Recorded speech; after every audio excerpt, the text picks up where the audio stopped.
Good day, Airsofters! Excited ako sa video natin ngayon dahil tayo ay napagbigyan na matest ang napaka-unique na airsoft na ito na mostly ng mga parts ay gawa sa 3D printed materials. Salamat kay Kuya Edison ng E-Tactics Airsoft sa pag-allow sa atin na matest ang mga 3D printed parts na ito. Ang mga 3D printed parts sa airsoft na ito ay ang slide, rail extension, mag base, and magwell. Siguro, ang mga magiging tanong natin ay, tatagal kaya ito? Bibigay kaya ito since 3D printed ABS material ito? Mas nag-improve ba ang airsoft experience gamit ang mga 3D printed materials? Ayan ang mga bagay na sasagutin natin pagtapos ko maipakita ang mga gameplays sa pistol na ito. I hope na ma-enjoy nyo ang highlights and abangan nyo sa dulo ng video ang feedbacks ko sa 3D printed airsoft parts na ito. Enjoy mga bro!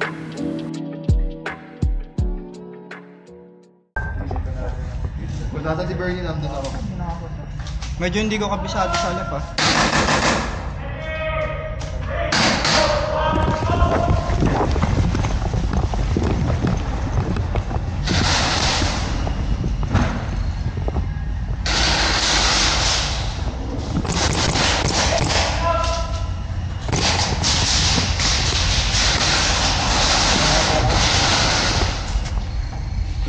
Diyan na may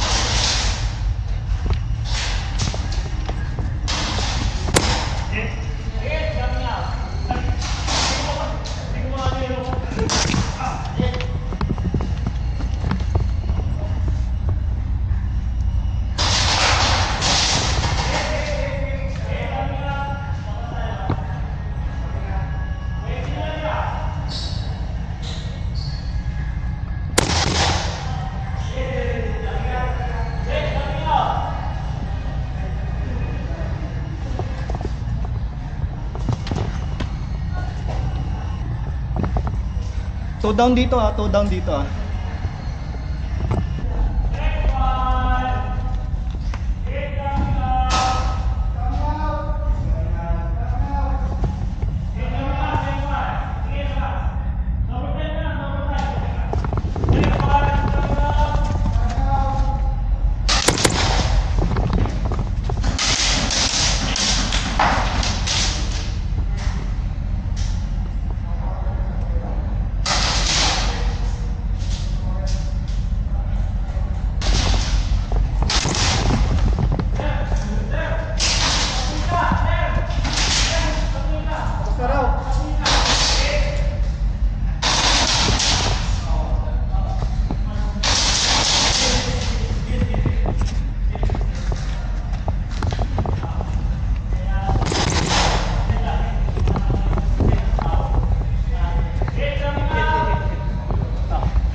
Ay, sorry.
Kuha na, kuha na.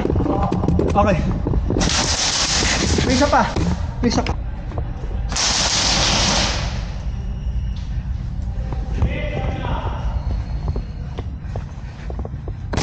Ay, hindi.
Nice shot. Dead man.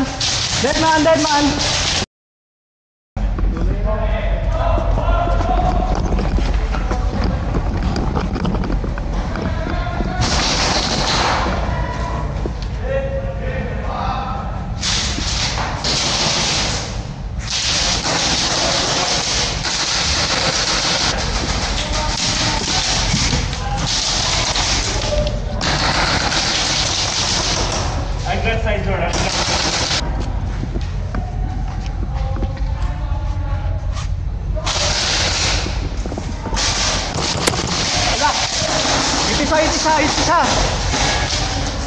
Itisa.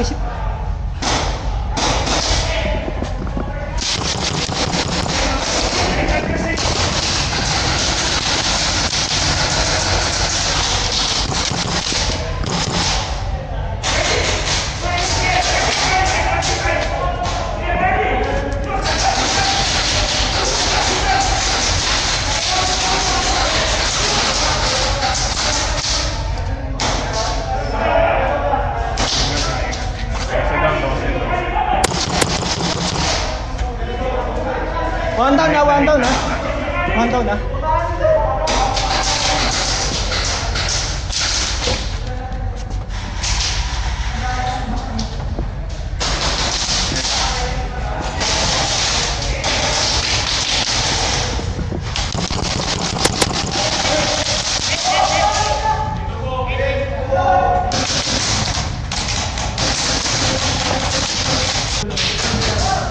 Parang gusto kong tawirin to. Hindi ko dito, pero dito ka titigil. Oo, okay. Wait lang. Ako muna. Dito ako. Sige, copy. Clear.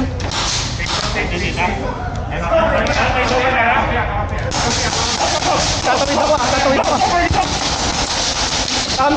Kampe.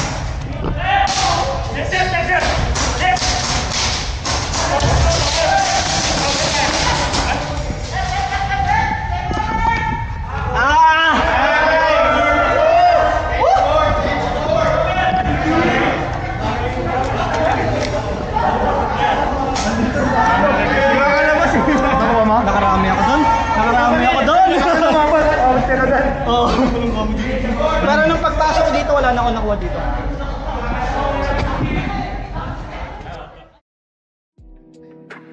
Para naman sa feedbacks ko dito sa 3D printed parts, mag-umpisa muna tayo sa mga nagustuhan ko. Ang mga nagustuhan ko ay unang-una, syempre yung looks. Napakakaiba tignan at napaka-unique. Kung titignan mo rin siya ng mabuti, hindi siya halatang 3D printed. Pangalawa naman ay ang weight. Napansin ko na mas magaang itong pistol na ito kaysa sa mga typical na high capa na ginagamit ko. Pero hindi ganoon kalaki ang weight difference. Isa pa sa nagustuhan ko rito ay nabuwasan siya ng recoil. Parang halos wala nang recoil kung mapapansin nyo sa highlights kanina. May mga 3D printed din kasi na pang short stroke na nakakabit sa pistol na ito. At ang pinakahuling nagustuhan ko rito ay napansin ko na mas nag-improve ang accuracy ng pistol ko.